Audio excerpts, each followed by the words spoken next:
Hello and welcome to 3TFM and the Career Show with Eddie Gemmell and my special guest coming on this afternoon. Introduce yourself. My name is Danny Sweeney. Work in the Town Hall in Saltcoats. I'm a team manager. You work with sensory impairment, is that right? Yeah, I manage the sensory impairment service for people who are visual impaired, hearing impaired, dual sensory loss, or profoundly deaf. What we're going to do, we're going to chat about your kind of early days, because it's a life and a career we're going to talk about. And also we'll have some music that's going to come on as well with Jerry Rafferty, Chris Rea, Survivor, Perry Coleman, Leonard Skinner later on. But as we go along, we'll talk about other things. But firstly, let's talk about primary school. What were you like at primary school? Well, I'm 56 years of age, so primary school was a long distant memory, Eddie. I went to the Hapes Primary in Stevenson. Very happy memories of schooling. People that I can remember for them was probably Mrs. Gaw, the primary 7 teacher, or Mr. Joseph McMaster, a male primary teacher who used to run a school football team. I wasn't in the football team, I wasn't very good at football. I preferred rugby when I went to secondary, but staying in primary school, Mrs. Gaw was a primary 7 teacher and a great head teacher. I believe she's now in her 90s. She's still active in the community, although I believe she may have had a fall recently. My brother John Sweeney, who's one of the local elected members, I think he still keeps in touch with her. But she was a remarkable lady, and a very happy memory of primary school. Fond memories. Some of the friends I made at primary school are still happening today. I mean, at primary school there, let's look at the education side firstly. Were you into maths, English, or was it other things? Well, when I went to secondary school, which was Auchenharvey Academy, I found myself enjoying more mathematics or technical subjects and enjoyed sport. I think I probably enjoyed maths so much because one of the maths teachers, his name was Mr. Matthews, he made maths entertaining and funny. He made it something you really interested to learn. So maths and arithmetic were one of the subject areas I got better grades in technical subjects, and I liked sport. Secondary school was a good experience as well. I played in the school rugby team. I liked being in the middle of the scrum, taking the conversions. Sometimes I played out number 11 1 3/4. Mr. Walker, our PE teacher, he ran the school rugby team and gave up his Saturday mornings to take us to competitions. And again, some of the people I met at secondary school, I bump into them at work today and still keep in touch with some of them. So it's good happy memories for school. I wasn't the most academic achiever, but I got left school about 6 O-levels. See the transition, I've always asked people the transition from primary school to secondary. It's always an upsetting period for people. Did you find that upsetting? I didn't find it upset. I just found, well, I had a big brother who was 2 years older than me. He was already there, so he was already speaking to me about it. And I think I found out, if I can really cast my memory back, I think I found it quite interesting when he would speak to me about some of the technical subjects he was doing at school, like woodwork or technical drawing, which I quite enjoyed as well. But I knew I always had a big brother at the secondary school if I needed somebody to go to. Yep. I think the size difference between primary and secondary was quite daunting. But the biggest daunting thing after that, when I left school, I went to work in ICI, and it's going for a secondary school to get into a factory the size of ICI, which covers a bigger ground space than Stevenson. That's daunting. That's a daunting experience. It definitely would be, Danny, aye. Hi there, this is Joyce Dutton. You are listening to the Career Show with Eddie Gemmell. Yay! I mean, the sort of school days, I mean, your rugby sort of side of things, but I'm just looking at your ears. You're not getting any cauliflower ears there. No, nobody could catch me. That was a long time ago as well, the rugby days. I liked the rugby. You're in the scrums, you said, you're in the thick of it. Number 9. Yeah. And you still follow the rugby, yeah? I listen to it on the radio. Obviously I'm registered blind, I don't watch the TV, but if the rugby games are on, I listen to it on the radio. Quite interested. So you keep an eye on it. I mean, I know that Ardrossan Accies is there, and we've got the Irvine team as well, locally. I'm more listening to the Scotland games or the home internationals and stuff like that. I don't follow anything local. What I'm going to do now is just ask you quickly before we wind up on the sort of school side of things. You mentioned subjects. Did you pick up was it O-levels and higher at the time? I left school with 6 O-levels, and as soon as I left school I got an apprenticeship, which if you want I can speak about that later on, but I got 6 O-levels. I managed to be successful and got an apprenticeship as a mechanical engineer with ICI in Stevenson. And I left school at the age of 16. I mean, was your family involved with ICI? My father worked in ICI, my mother worked in it for a small while, but not when I was there, and my brother, he didn't work in it. My brother he served his time in Beed Admiralty with the Ministry of Defence. I had an uncle that also worked in it, because if you think about ICI at the time, When I worked in it, there were 17,000 people working it, which is more than the population of Stevenston. That's incredible, isn't it, the size of that factory? It's all gone now, and you wonder why the place is so deprived these days. But you think of an employer that used to employ 17,000 folk, and I understand now, I think it's been moved to numerous new owners since then, but I think it's lucky now if it's got less than 300. Yeah. When I worked in it, it was on bus service, fire service, medical centre, dentist, bus service, train service. It was that big, it was so vast, I couldn't believe it. You get in there as a wee boy of 16, and there's maybe 50 or 60 buses all in a queue waiting to get yourself into your work, and you start school at 9 o'clock, next thing you have to bin your work at 7 o'clock in the morning in the factory. It's a big difference.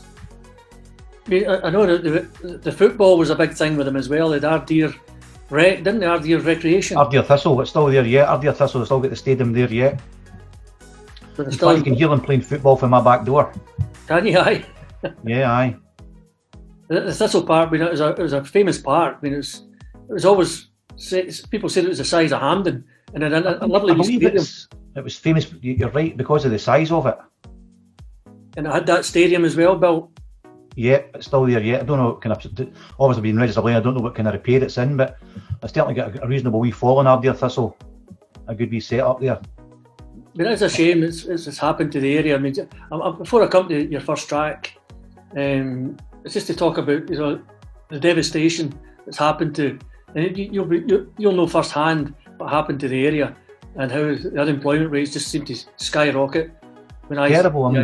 And my mother and father are no longer with us, but mother used to say you can't even buy clothes in Stevenston anymore. At one time we had clothes shops and shoe shops. We still got one shoe shop. We used to have several butchers and bakers, and used to have co-ops, places you could buy furniture and you could buy clothes, but they're all gone. You wonder why they're all gone, because there's nobody really working. There's very, very high unemployment and deprivation. People don't have the money to spend, so the shops are not there. And same you walk up Salkets. Yeah. It was always a holiday area, wasn't it, as well? People coming from Glasgow. I believe people from Glasgow used to flock down here in the 60s, late 60s and early 70s and go just to get to the beach. Famous pictures and paintings of trains emptying at Salkett Station with hundreds of people coming out the station just to head towards the beach. That's remarkable, isn't it? The change happened to the area. Yep. We're going to come to your first track, Danny. Jerry Rafferty, Night Owl. Why have you picked that? Well, anytime you listen to my playlist, doing a Friday night or Saturday, there'll always be some Jerry Rafferty comes up.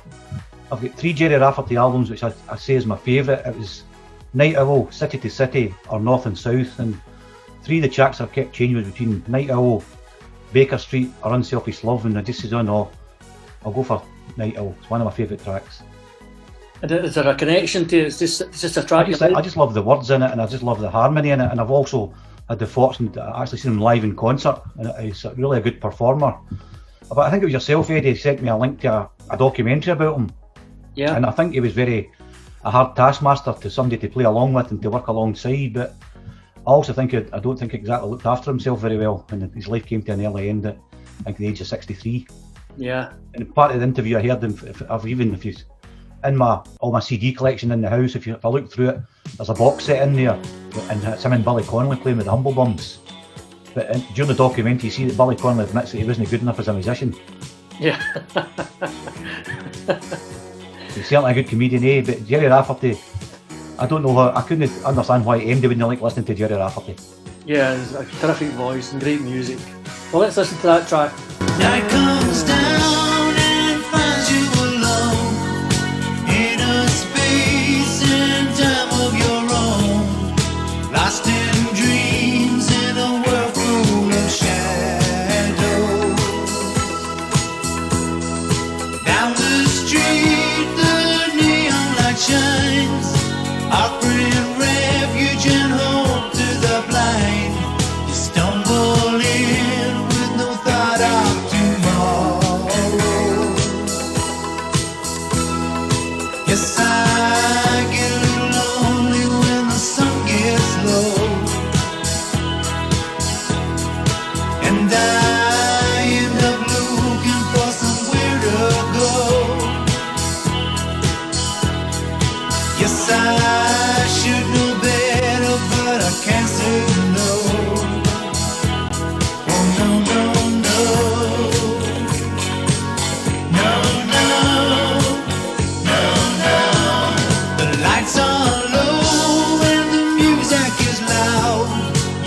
yourself as you play to the crowd.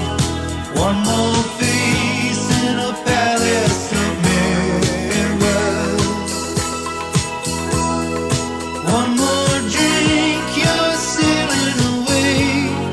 One more dream, but it's looking okay.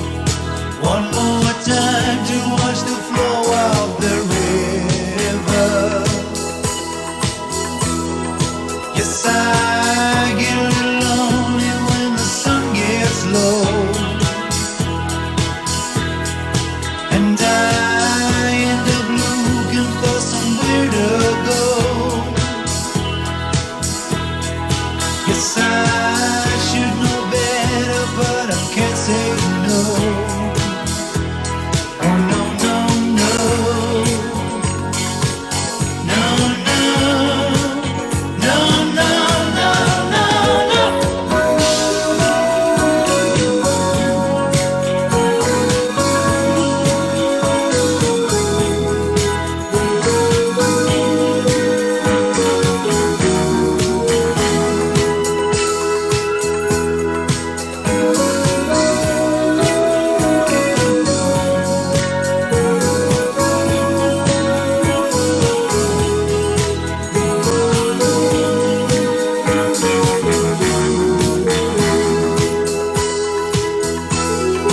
Yes, I get a little lonely when the sun gets low, and I end up looking for somewhere to go. Yes, I should know better, but I can't say no. Oh no, no, no. Oh no, no, no.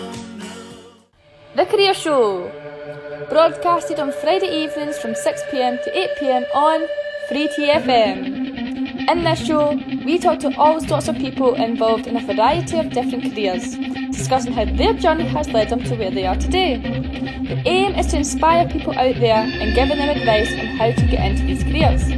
This could be from nursing, to hospitality, to veterinary, to videographer, and much more.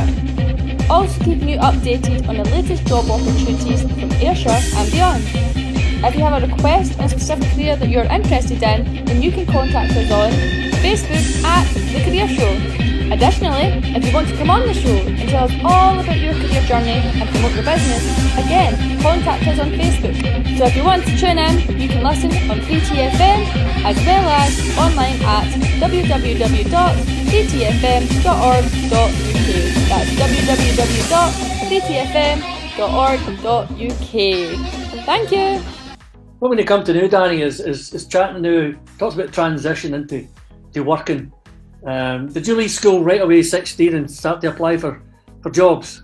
No, well, we were in the build up to leaving school, we were applying for jobs, and then I was fortunate enough to get an interview for ICI, but obviously there was high demand for people looking for apprenticeships, and there was a couple hundred people who had applied for I think there was about a dozen apprenticeships, and I was fortunate enough to get one after all the tests and practical and mathematic tests, and we got the job as an apprentice engineer in ICI.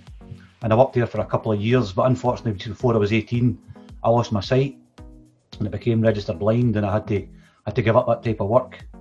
I must say though that ICI were a very supportive employer, and they did try, even as you're talking back there in 1980, when there maybe wasn't the same supports around that we've got today, they did try everything. They were talking about redeployment, and back in 1980 a boy of 16 or 17 getting told can't be an engineer anymore, but thinking about something like you could also answer maybe I'd give you a job answering the phones. No. But at that time I just felt that wasn't for me, and then they'd offered to send me down to Manchester to retrain to work in computing. But at that time, after having been long registered blind, I hadn't even been at Stevenson, never mind the thought of going to Manchester. So I just decided that I'll just leave ICI, and I went away there for about a 12-week period to a rehabilitation centre up in Fife, a place called Alvin House, where you go there if you become registered blind and you learn a lot of new skills. And I think for that was really quite life-changing for me, meeting a number of other visually impaired people, learning some of the basic skills like touch typing and reading braille and various things like that. But in reflection of ICI, they were very supportive, very good, and an excellent employer. I'm going to ask you what happened, Danny. How did you actually become registered blind? It was a genetic abnormality. My mother was a carrier. Unfortunately, in the family, we didn't really know these things in the days, but it's a thing called Leber's optic atrophy, which is a damage for the signal to your eye to your brain, which causes you to have no central vision. And it happened very, very suddenly. For what I've in perfect sight to what I've got probably today, just a matter of weeks. I mean, I can't imagine, Danny. I mean, you're a young age to lose your sight. I mean, how did you feel? It must have been a shock. I've been asked that question many times, Eddie. And as life goes on, and as I get older, it doesn't seem as bad. You learn to live with it. But I think in reflection, to be totally honest with you, the impact I had on my family, my parents, was devastating.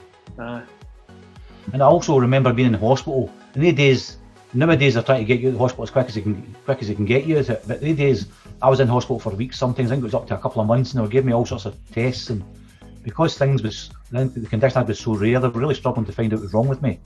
And I was getting tested for more sinister things, life-threatening things. So I probably, in reflection now, think back that I think getting out of hospital alive and being registered blind was quite a relief. Yeah, I mean, mentally it must have been unbelievable to be hit with news Shocking. like that. Shocking, but I was lucky again because at that time, my mum and dad and my brother and my family were all very supportive, walking through it together. We're going to come on to your next track. I mean, I don't know whether I could say it's appropriate. Road to Hell. Well, again, Chris Rea is a man I really like him playing the guitar. Sometimes the words of that song, it can get into anybody's head during whatever period we're in our life, and I think sometimes even reflecting where we are today, some people feel as if we're going through the road to hell just now. Yeah, you think of the year we've had so far, Danny. It's incredible. It's been a very, very challenging, demanding, and difficult year for everybody. Every people. Every one of us is dealing with it differently. We've all got different feelings. We've really just got to be very, very careful. But in a positive note, in terms of Chris Rea, I don't always put this song and think of doom and gloom. I sometimes put this song and think about the fantastic night I seen him in concert and how entertaining he was. And I think he's an excellent guitarist. Again, I don't think this man is keeping very well just now. The last I'd heard, he collapsed at a concert, and I haven't heard anything more on the internet since. But he's got several albums out. I picked this song because I just like the words of this song. But if I had to say to you what his favourite album is, to me it's Water Sign. I can put the album Water Sign on and just sit back and listen to the whole album without moving. Well, let's listen to that track. Stood still on a highway, I saw a woman by the side of the road, with a face that I knew like my own, reflected in my window.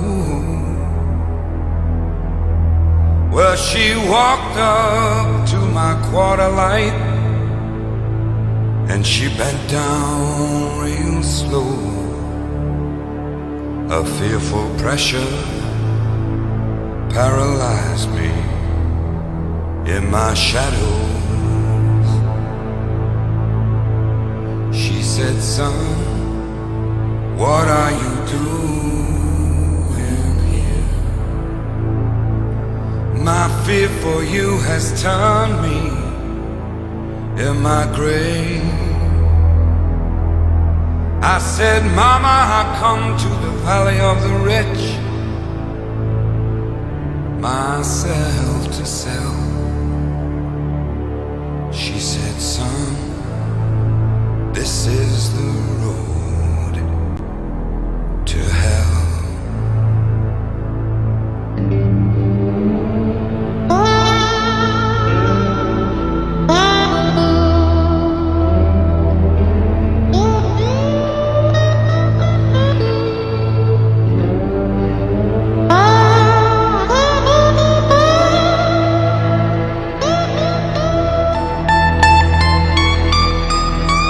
On your journey across the wilderness, from the desert to the well,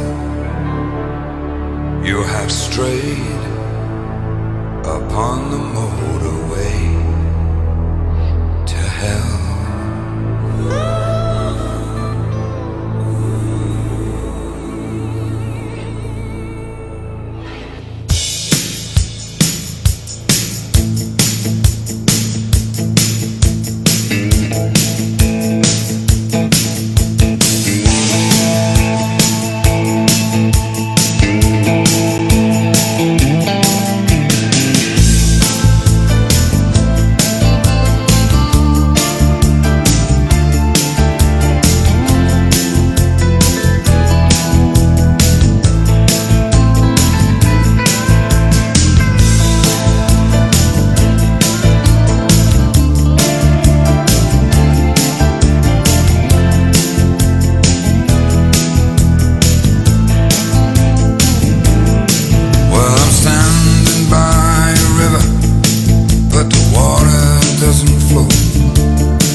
on the very point, Chris Rea, I'm just thinking of the rhythm to that song. It's so soothing, isn't it? Yeah, it's easy to listen to, and I don't always think the words are doom and gloom. I think it's an excellent track. It's quite a long track. When you asked me to pick 5 songs, I thought I'll maybe pick the longest ones I can think of so I have to speak less. I don't think I have any problems with speaking, Danny. That's a certainty. And I think my twos have managed fine, Eddie. I'm going to come on to things like hobbies and interests, things that you do yourself. What do you do? It's funny, in terms of interest, I like going to the gym to keep myself fit. And during lockdown, it was very difficult. The gyms were closed. But about over a year ago, we had a staff engagement exercise with my employer, North Ayrshire Council, about active travel and walking and cycling. And a guy called David Reid, who through the staff engagement section, an organisation called Sustenance, we were promoting cycling. And a year ago in our office in the town hall, he brought along a tandem, and it was an assistive tandem, and I had a good conversation with him. And I remember talking to him about a story I had when I was in my 20s. I'd cycled around Scotland for charity, over 100 mile a day, and in my 20s now, I'm in my 50s now, although I tried to go to the gym 4 nights a week. When the gym's closed, I thought, what am I going to do to keep fit and active here? Because Alice and my partner works away from home 4 days a week in Arms, so you've got 4 days a week on your own. And again, I'm not looking for any sympathy, but I can't just go out the door and go for a jog, because you're just that'd be too difficult. So I contacted David Reid for Sustenance to ask him if the tandem is still available to borrow, and he said yes. So because of the restrictive guidance and social distancing, I'd contacted my cousin Pat Breen, the local roofer. He's got vans, and he agreed to go and collect it for a mutual agreed place outside in Irvine. And they brought the bike home, and I keep it inside my house. And I've got a guy called John Armour. He's my pilot. He takes me cycling. He's the pilot, and he calls me the stoker. And the bike's called the Rambler. I know that sounds crazy. And we do a lot of cycling. We're out last Saturday and did 30 miles, just over 2 hours. But the best highlight of my year in terms of hobbies was to cycle around the island of Arran. And it was when the restrictions were a wee bit less at the end of August, and you could use the boat and stuff like that. Although we cycled around Arran, me and John, it took us 3 hours 57 minutes. Oh, that's incredible. That's brilliant. It's a bit of a joke amongst my family and friends. It's the first time I've been in Arran without getting a pint. Don't stop enough at a pub. Shut. That's true, they're all shut, aye. The bar and the boat was closed. But some of the pubs were open during the day, but we were too busy cycling during the day to get to the ferry home. At the ferry, we were all dying for a pint, and the bar was closed in the ferry. Another day. You know, that's terrific to hear you're actually active like that. I mean, on a tandem, what's it like being one? I've never rode a tandem before. Well, I was speaking to the active travel people the other week, and they asked me the same question. To go in a tandem and being registered blind, you really need to have somebody in the front of you can trust. Yeah. You need to have a good understanding of each other, and it's almost like a bit of telepathy. When you're stopping, you always keep your left foot down, both of your left foot down to stop, and I call that the pavement side.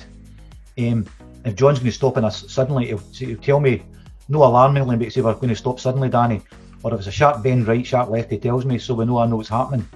But I need to watch not to dream, because if I dream and he stops suddenly, I could maybe end up hitting him with my helmet. So you need to remember, because sometimes you're cycling for a couple of hours at a time, sometimes your mind can wander. Do you know if we carry you out in the back? No, in your rucksack? Not allowed. Not allowed. John brings the coffee and I bring the juice. Right.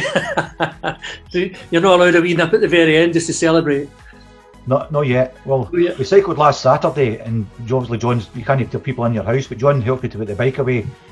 And he says, well, Danny, maybe when things is less restrictive next year, he says, well, I'll come over and get you in the bike, and then we'll have a few beers at the back door. Yeah. In the summer. Well, what we're going to do just now is probably the perfect song, The Eye of the Tiger, Survivor. Why have you picked that, Danny? Oh, I understand this song came out in 1982. 1982 was the year I was registered blind. I've always found it a song, I've never felt I'm the man that's rising to the top or anything like that, but I've always felt it quite an uplifting song. There's been a few times in my life where I've played that song and it's lifted me, it's motivated me. There's other times in my life I've obviously almost sang that song inside my own head before I went to a very difficult time, a difficult place to be, and I think it uplifts me, and I think it's a really good song. And it's good musical therapy. Let's hear that track.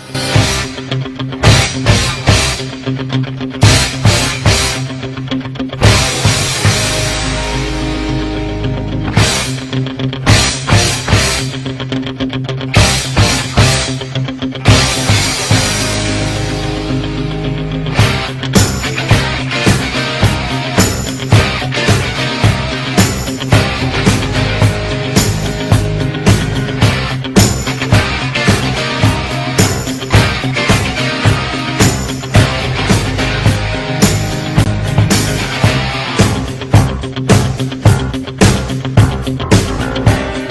up, back on the street. Did my time, took my chances. Went the distance, now I'm back on my feet. Just a man and his will to survive. So many times it happens too fast. You trade your passion for glory.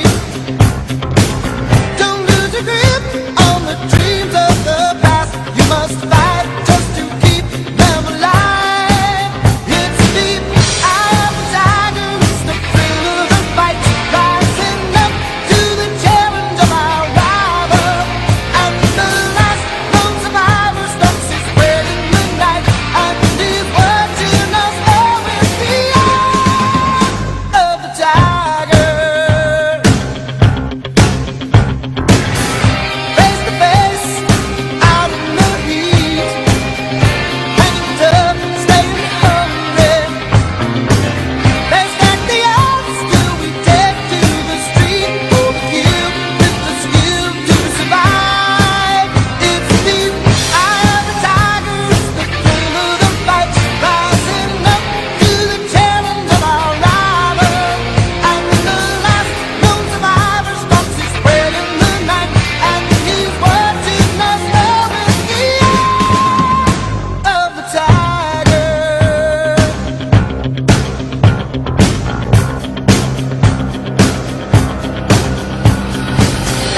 Rising up, straight to the top. Had the guts, got the glory. Went the distance, now I'm not gonna stop. Just a man and his will to survive. It's the eye of the tiger, it's the thrill of the fight. Rising up to the challenge of our rival. And the last known survivor stalks his prey in the night. And he's watching us all with the eye of the tiger. What we're going to do is maybe come back onto your kind of career path again and talk about how you ended up where you are just now. Well, again, I told you I left ICI. And I had to think about retraining. So I did the 12 weeks rehabilitation. After that, I decided what I'm going to do next. So I applied to go to the Royal National College for the Blind in Hereford, which is, at that time, it was the only national college for visually impaired people throughout the whole of the world. And it was based in Hereford. And I went down there for 2 years. My father took me down and orientated me around, what am I saying that when he orientated me? Showed me where the post office was, the bank was, how to get a train home if I was fed up. Showed me a couple of pubs, how to get back and forth to college. And it was funny, for weeks after my dad went away and I was staying in Hereford, I'd maybe go down and meet a couple of new friends, we'd go for a pint. And some of the people working behind the bar would say, how's your dad keeping? The pubs I forgot had been in with him. Right. Hereford was good. Again, I didn't have to do I was doing there to learn a few new skills, do a couple of English A levels, learn a bit about computing, learn again more Braille, learn how to. In fact, probably the biggest thing at transition for me going to Hereford for 2 years was to learn how to study as a person who is now registered blind. Right. It's a big set of different skills. But the biggest thing for me when I'm going to Hereford for 2 years, they put you into accommodation. You can either live with a family or you can live in house. Because I was a bit older than some of the rest of the students, I lived out with the college, but I lived with a family. But the fortunate thing for me at that time was I lived with a family whom the man in the house was totally blind, a guy called Ronald Winstanley. And he was one of the most learning experiences for me ever. And all the things that happened to me as becoming registered blind. Seeing how that man was a lecturer, he owned his own house, he did his own garden, he had a family, he just got on with his life. And I think it made me realise there was light at the end of the tunnel. And again, talking about my career leaving ICI, although I only had 2 years in ICI and I left it over 40 years ago, the guy who was my tradesman was a guy called George Craig. He's now in his mid-60s. I still keep in touch with him 40 years later. So I've met good friends. And Hereford was a great experience. And sometimes my brother John would come down to visit me for the weekend, or if I got homesick, I could nip the train and go to Warrington, to my dad's sisters, to my uncle and auntie's house in Warrington for the weekend. And that was feeling as if you're going home. And did you after the 2 years, did you come back up to Scotland? Came back up to Scotland. I went to 8 year college for another year and I studied some computer science. I got a job as a computer programmer for a couple of years. I got a bit fed up with that. I decided to leave that and applied to go to university.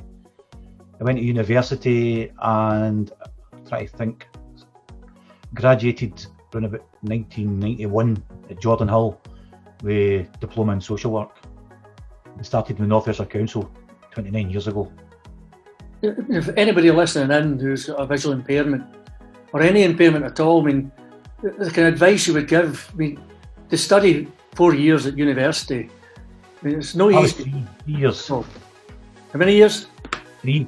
3 years.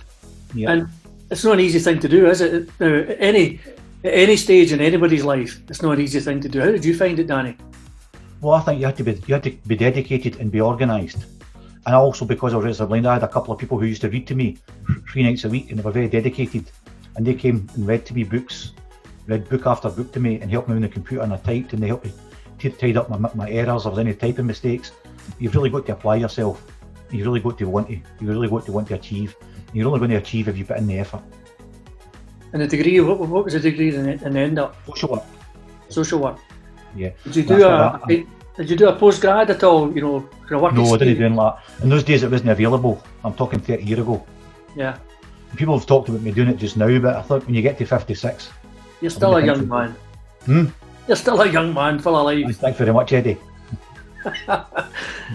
I'm 66, Danny. Are you tell me that? The I'm guy ready, that takes me to the bike's older than you. He was I'm ready. 67 last week. I'm ready for the field. Eh? I'm ready for the field. They're going to put me to graze. That'd be right. We'll come up to the next track. And actually, believe it or not, this next track is my mother's favourite, Perry Como. And I Well, love it's it so. interesting for me because I grew up, mum and dad, they like music. I grew up with Frank Sinatra, Perry Como, Glenn Campbell, Dean Martin. And some of these songs today, I still really like. Now, this song was going to be my last song. I decided to make it my second last song. It was a song we played at my dad's funeral. And if any of my family's listening, they know who they are. I'd like to dedicate it to all of them. Let's see that track. And I love you so. The people ask me how I've lived till now. I tell them I don't know. I guess they understand how lonely life has been. But life began again the day you took my hand.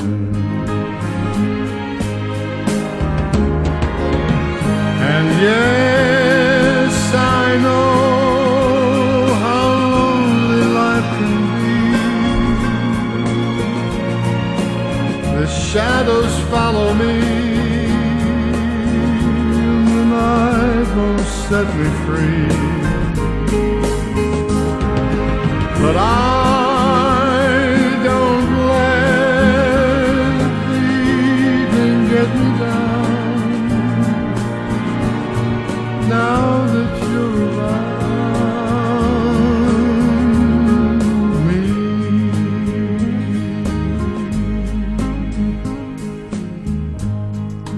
and you love me too. Your thoughts are just for me. You set my spirit free. I'm happy that you do. The book of life is brief, and once a page is read, all but life is dead. That is my belief. And yes, I know how lonely life can be. The shadows follow me, and the night won't set me free. But I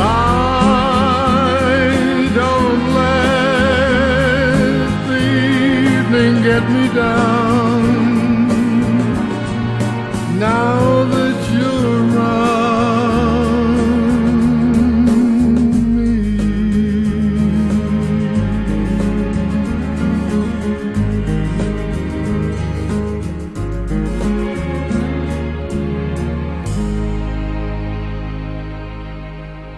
Coming up now to your job just now, to talk about that, I mean, I'm really, really interested to find out more about your role just now within North Ayrshire Council as a Well, at the moment, I've been here for 30 years. I'm a team manager. My area of responsibility is to manage the Sense and Payment Service. Within the Sense and Payment Service, we've got 4 field workers, 2 clerical. We've got Roisin, Linda, Anne and Susan. We've got Jackie and Stephanie. And to manage an area of service and for it to work, you need to have a good team. And I've been very fortunate, I've got a good team. It's a bit of a joke. Some of the girls that's worked with, 6 workers have worked with me. Between the 6 of them, I think they've worked with me for about 80 years. So they're all dedicated to what they do. They're all qualified in British Sign Language or rehabilitation or with various other qualifications and expertise. But they're a good team. It's very challenging just now with the current pandemic to try and communicate with the deaf community, particularly the BSL community, for people hard of hearing, because offices are closed. We've got to try and use our imagination. We've got to try and use technology. I've been lucky. When I've been here for 29 years and being registered blind, there's been a lot of supports around for me. One of the things, the biggest thing for support is you build up mutual respect with your colleagues, and you've got a lot of support through goodwill, but you've also got support through organisations, Eddie, I'm sure you know, like Access to Work, through the Department of Work and Pensions, where you can get grants for technology. When I'm sitting talking to you today on a computer, obviously I can't see the screen, but if I wasn't on a camera talking to you just now, I can make my computer speak output to me, or I can put large print on it, it can read the screen to me. I've also got my clerical assistant who supports me as well, so I've been lucky. And as I reinforce and say again and repeat myself, but I've got a really good team of workers running about me. I've been for 30 years. I've got a supportive line manager. There's another manager in the building, Karen. We've got a good understanding of each other and we're mutually supportive. I think getting on in life with your work is about how you formulate working relationships, Eddie. Yeah, definitely. But the rise towards management, I mean, you've been out in the field as a social worker. Yeah. And build your way up. I worked as a social worker. In fact, I tell people, I can give you a very brief prolonged history, and I hope you don't mind the humour. My 30th birthday, I spent in the children and family team in Aitken Place on my 30th birthday. My 40th birthday, I was a senior social worker in the Byres Road Resource Centre. And my 50th birthday, I was a team manager managing the disability team in the Cala Resource Centre. So I tell people, I hope in my 60th birthday I'm not in a nursing home. I've been very lucky. For the last 20 odd years, I've always been part of my responsibilities managing the sensory impairment team. And 11 years ago, I was representing the council in the Scottish National Federation for the Welfare of the Blind, which is the umbrella body for all service providers. And I was actually elected as president, and I was the president for 2 years, where I chaired the Scotland's Eye Care Committee for 2 years. Terrific. I'm going to ask you, I'd like to sort of explore it a bit more. Sensory impairment.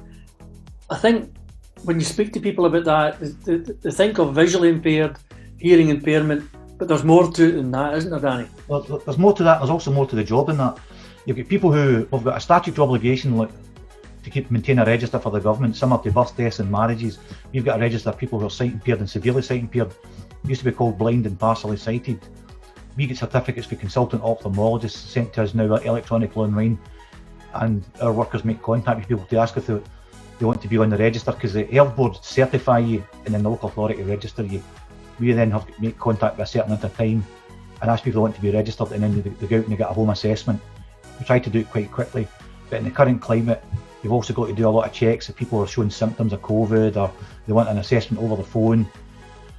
So that's a statutory part of the work. We've also got the British Sign Language Act in place now in 2015. I've got a legal obligation to provide things in British Sign Language, so I've got a plan in place for that. 3 of the workers out my team, 3 at the 4, are trained up to at least level 6 or level 3 BSL. We've got people who are dual sensory impaired, people who have lost their sight and their hearing, and that's very complicated communication. People who can't see or hear. I've got a few people around like that, and one of the workers on my team can actually communicate in deaf-blind manual by talking onto people's hands, other people's hands. That's terrific. You've got the very high numbers at the end of things with people who have just got significant hearing loss. who can't hear on the phone, can't communicate, can't lip read, can't hear the television, can't hear the front door. So you've really got to try and work in terms of a rehabilitation model and try and improve people's independence.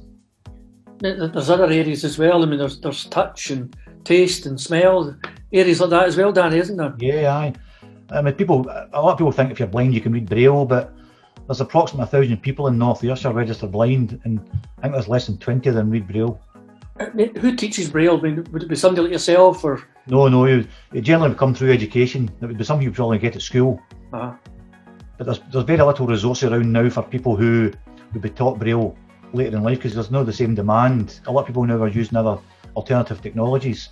But we've got rehabilitation workers in my team who can assist people to try and maximise their independence using technology. We've got Anne and Roshi in the team, and obviously Susan and London team try to support people with technology to try and improve their skills. And some of the apps they're getting now for phones is absolutely fabulous. I mean, Anne, one of my workers with the team, was demonstrating an app to me yesterday called Seeing AI. She was just pointing her phone at a document and it read the document out to you. That's incredible, isn't it? Incredible. Absolutely. I mean, I've got an app on my iPad. I can take a picture and it tells me what I'm looking at. Technology, I mean, it gets a lot of stick technology, but I think when you look at it from that point of view, I mean, it's got its main uses, hasn't it? Absolutely. I mean, when I work in the town hall here, home at night time, it can be quite dark at winter, and I phone my taxi company and I stand inside the door and they send me a text message to my phone to say they're outside waiting on me. Brilliant. I mean, it is wonderful. There's more to come, I think, with the technology. I think it's the only downside for me is sometimes as things become more technical, I've got to keep getting further trained, because if you think about where we are today, I mean, in lockdown, everywhere's working from home or working, you guys talking on a computer to each other. Yeah. But my computer in the council changed, and this is no a criticism aimed at Eddie, changed in February to a new Microsoft Office 10 or Windows 10. And I was supposed to get training on that, and then we went into lockdown. And then the company, through Access to Work, were going to give me the training when they're doing site visits. So then I didn't have access to using Teams. So to rely on again the goodwill of people running about to try and show me what to do, or set up a meeting and then get somebody to click on for me, because buildings are all risk assessed for a limited amount of people around the building and social distance and stuff. But here we are. I think you're in Irvine and I'm sitting in Sockets and we're talking to each other. Yeah, that's right. Yeah, and having a good blather. Absolutely, aye. Fairly relaxed. The only thing it's missing, Eddie, is a cup of tea. Ah, that's it. Well, I've got a cup sitting in front of me, but it's frozen. I drunk mine. Maybe later on I've got something a wee bit stronger, Danny, I think. Well, Friday night's a must for me. Friday night's a mandatory night. Alison always says to me that I can open a can of lager through the letterbox on a Friday. And I've got to watch what I'm doing on a Friday night, because John, my pilot, takes me out cycling on a Saturday morning at 10:30. Dry weather, I'm away on the bike on a Saturday morning. We're going to wind up, Danny, and... No problem, hope that's been okay for you. Oh no, I'm going to talk about Lynyrd Skynyrd now. What have you... No, the next song I've really got to mention, it's my last song. And again, it was the last song at my 40th birthday. It was the last song at my 50th birthday.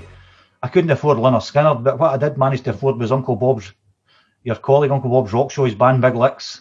Aye. Robert's a good friend of mine, and he's got a really good band, again, called Big Licks. They did my 40th, they did my 50th, and the next song that I'm going to play, my last song, was the last song at the 2 birthday parties. Magic.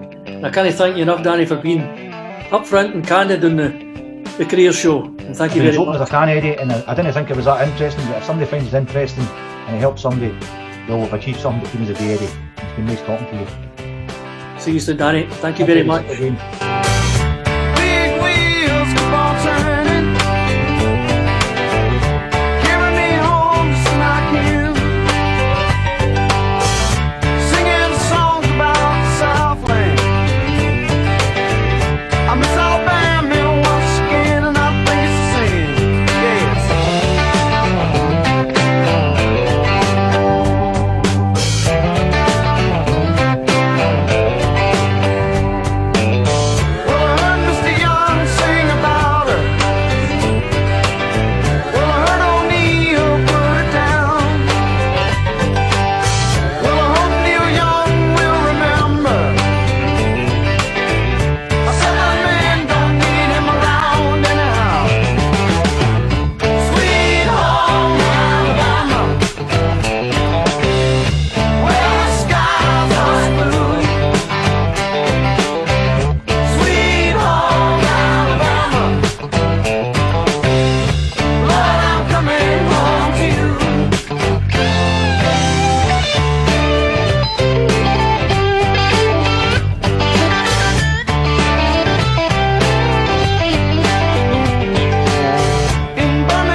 The Career Show, broadcasted on Friday evenings from 6 p.m. to 8 p.m. on 3TFM. In this show, we talk to all sorts of people involved in a variety of different careers, discussing how their journey has led them to where they are today. The aim is to inspire people out there and giving them advice on how to get into these careers.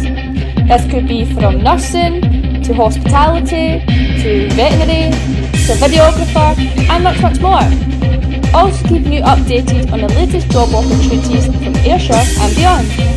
If you have a request on a specific career that you're interested in, then you can contact us on Facebook at The Career Show. Additionally, if you want to come on the show and tell us all about your career journey and promote your business, again, contact us on Facebook. So if you want to tune in, you can listen on 3TFM as well as online at www.3tfm.org.uk. That's www.3tfm.org.uk. Thank you.